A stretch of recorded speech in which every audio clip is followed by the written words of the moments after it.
Hello, hi everybody. Hello. Hope you guys are having fun this afternoon. Okay, my initial reaction was, kaya ko ba yun? Just because I never played a role na priest. I mean, it was mostly romantic, di ba? Like, Pulang Araw. I mean, Pulang Araw was heavy drama. And then Maria Clara naman historical, then medyo rom-com, maging sino ka man action, and then now, priest. So, ang challenge dito is how do I make it still entertaining despite my role na obviously, if you're a priest, you would think na relax lang, timid, hindi ba? So yun yung naging challenge ko talaga, like how do I still make it entertaining? Yeah. Playing the role of Eagle, ano yung mga realizations mo or reflecting mo? Yung mga natutunan mo? What I learned is, I think in life, it is okay to make mistakes as long as you learn how to learn from your mistakes, and then eventually hindi mo na siya gagawin ulit. So I think it's always better to like know kung bakit mo siya nagawa, and then from there you learn from it, and then eventually for sure hindi mo na siya gagawin in the future. Thank you, congratulations. Thank you. Catchy and intriguing po yung title. So, do you take it as a challenge po na ngayon pa lang parang pinag-uusapan na siya online? Now with the release of the trailer, for sure po, magte-trending po siya online. Kayo po ba? Do you take it as a challenge? Actually, it's challenging for everyone who's making a film right now and putting it out in the theaters.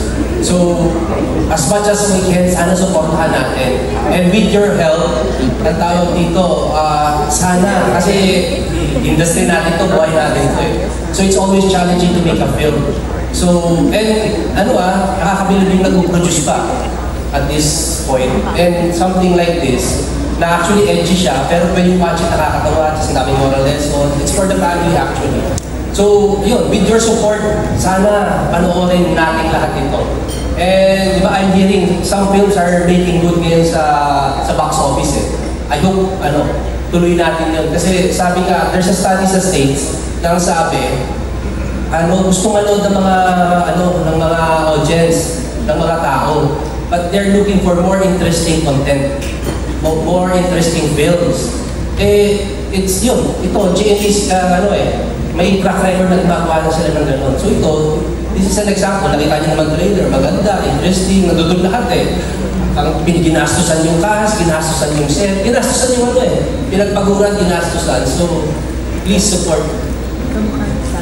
Then taking off from that answer, ano po yung gusto niyong makuhang reaction from the audience once na lumabas sila sa theaters? And also, since I mentioned yung moral lesson, anong lesson ang pwede mapulot ng mga manonood?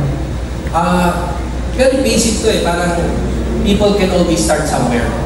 Pero ang pinakagusto kong mararamdaman nila, paglabas nila ng sinihan, ay sabihin nila na, ang ganda nun na nakakatawa, nakakaiyak lahat, sulit yung pera ko. Yun ang dapat maramdaman ng audience natin ngayon. Na ibabayad nila mas mahal sa sinihan, worth na worth. Kasi maganda talaga yung pelikula. And sa cast pa lang makikita mo na eh.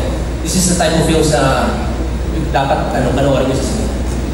Ano po yung moral lesson? Parang si David na mention niya yung mga natutunan niya with this character. But sa audience po, ano po yung gusto niyong sa audience, it's always there's always a point to, may sinasabi lagi dito yung may ginawa kami ng brother ko, parang ang sinasabi lagi, habang naniniwala ka, if you have faith, di ba, there's hope.